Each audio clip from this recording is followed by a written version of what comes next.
Well, small businesses were anxiously awaiting some news from the federal government today, but the news they got may not have been what they were hoping to hear, certainly not all they were hoping to hear. The government is extending the application deadline for the Canadian Emergency Business Account to the end of October.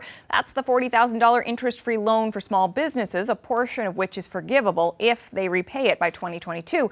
The federal government will be expanding the eligibility criteria for the loan. For more details on that will be announced later. But today being the last day of August, many businesses were wondering if rent relief would be extended. That program, which offers forgivable loans to landlords, is set to expire today. But ministers responsible for that program didn't say if there would be an extension, only that they will have more details on it soon. Have a listen. I know that today is the end of the month, and I know that there are many businesses out there who are anxiously awaiting for a response from us. And I just want to assure you, we're absolutely working on that. I have been talking just over the past few days with many of the finance ministers of the provinces and territories about ways that we can support Canadian small business, including when it comes to covering their fixed costs, of which rent is a very, very big share.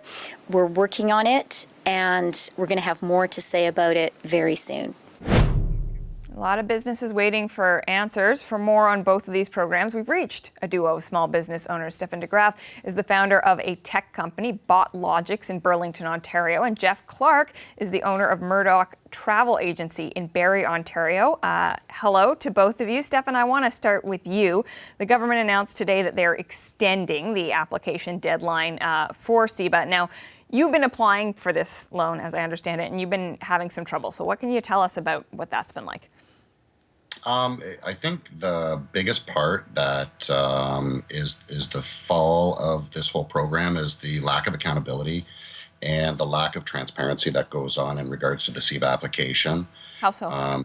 I've been surveying everybody. For me personally, I've been in the CEBA application process now for 7 weeks. And if you look at the CEBA website, they say, you know what we're looking at is we're trying to do a turnaround of 5 to 15 business days. Good afternoon. So Thanks everyone for being here. Pardon me? No, so that was actually a bit of the tape that we're playing in the background, but I wonder if you can tell me, what are they telling you about what the problem is, why your application is taking so long? Well, this is the challenge. Nobody tells you anything. So for the first 6 weeks of the application process, there's absolutely zero accountability for anything. We have to rely on things like Twitter user groups or Twitter itself. There's no information coming back from the government. So last week, what they did is they opened up their hotline, their helpline, whatever it may be, and everybody was waving a flag, and they thought, "Wow, what a great thing! Now we can finally get some accountability from it." And the challenges were, as last week it took. One day I got onto the call line. They said, everything is good, don't worry, call back a little bit later. And every subsequent follow-up that we've had is 5 hours to 6 hours on hold. And when it gets to that 5 hour mark or the 6 hour mark, everything just cuts off. So you don't even get to talk to anybody or anything like that. As you're waiting patiently for everything to happen, you get to that 5 hour mark, which must be some sort of a computer program. Or today I actually got to the 6 hour mark. It was fantastic. Congratulations. And then you get cut off. Listen, I want to get to Jeff in a moment, but just before we wrap up this part of the conversation, Stephen, so do you think that you are on the cusp of getting this money, or you just have no idea right now? Really, I have no idea. And even through my bank, they said, well, because the best thing to do is to reapply. And I really don't understand why I need to reapply. I've already been in the system for 7 weeks now, and we're looking at, a service guarantee of 5 to 15 days, and it's absolutely horrendous. There's no email communication. There's no ability to get in touch with people on the phone. And even when you do get in touch with somebody on the phone and they assure you that there's going to be an email that's going to follow up in regards to our conversation that we had, I've still not gotten an email over the last 7 days. Okay, Jeff, I want to bring you into the conversation here because you've been waiting patiently. Your concern is rent relief. Have you been able to access the rent relief program? Not at all, no.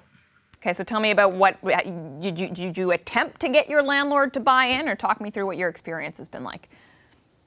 Yeah, before the government even announced anything, I approached the management of the mall to bring up the issue, and basically they said, no help. As time went on, they offered a very little bit of help. When the government announced the rent subsidy was going to come out, I got all excited. I was very happy. And then as soon as they announced that it was going to be landlord-driven, my heart sank. I knew it was over. My landlord does not want to participate in it at all. So when the ministers today are saying, we understand tomorrow is the first, things are tough, we know there are needs, how hopeful are you that something might appear in the sort of rent space to help you address that part of your problem at this point? From the federal government, I should say. I've been hopeful for months now, I think. Part of me thinks if, just give them a little more time. But then the other part of me keeps saying they've had so much time. Mm-hmm. The problem with the program being landlord-driven, not tenant-driven, and it's not just me. I know there's so many other businesses in the same boat as me. The landlords just don't want to participate. I don't know why the government even went that route at all. I guess they have their reasons, but I'm sitting here, six. Stefan, I want to bring you back in, and in fact, we only have a couple minutes left, but I want to ask both of you, starting with you. What would you say to government officials about what's at stake for you right now? What happens if government help doesn't come through? You know what? Transparency, I think, is the number one mechanism that would give people a lot of hope and faith that if they know that things are actually going through and you meet certain criteria and you get to a certain benchmark, then you know that it should only be a few more days until the next part of the process happens.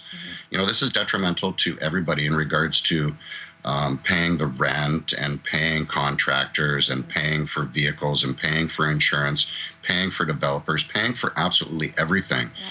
The lack of communication from the government makes us as business owners try and make up stories to everybody else that's on the financial at the end of the line. We have to make up stories. And there's a knock-on effect, you're saying. Yeah, it just keeps going down and down. Yeah, Jen, Jeff, just you, the closing thought. What happens if you don't get the rent relief that you need?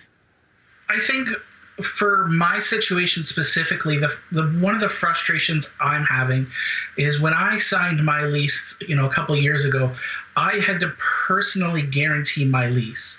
So that means which I don't want to, but even if I decided tomorrow I'm done, I'm out of here, I'm closing the doors, I'm still on the hook for whatever, at least another year, 15 months, 3 years of my lease. So I don't have that option. It's going to keep affecting me personally. As far as the business goes, if I call it today, I'm still paying rent for the foreseeable future, no matter what. So it's really affecting me and, again, many other small businesses. Yeah. Well, listen, we're very sorry for the stress that both of you are going through, and we thank you for taking the time to tell us a little bit about your situations. We hope you find positive resolution soon. Thank you very much to Stefan DeGraaf, founder of Bot Logics in Burlington, Ontario, and Jeff Clark, owner of Murdoch Travel Agency in Barrie, Ontario. We should say that we did ask to speak to the Minister of Small Business about today's announcement and concerns about rent relief, but we were told she was unavailable.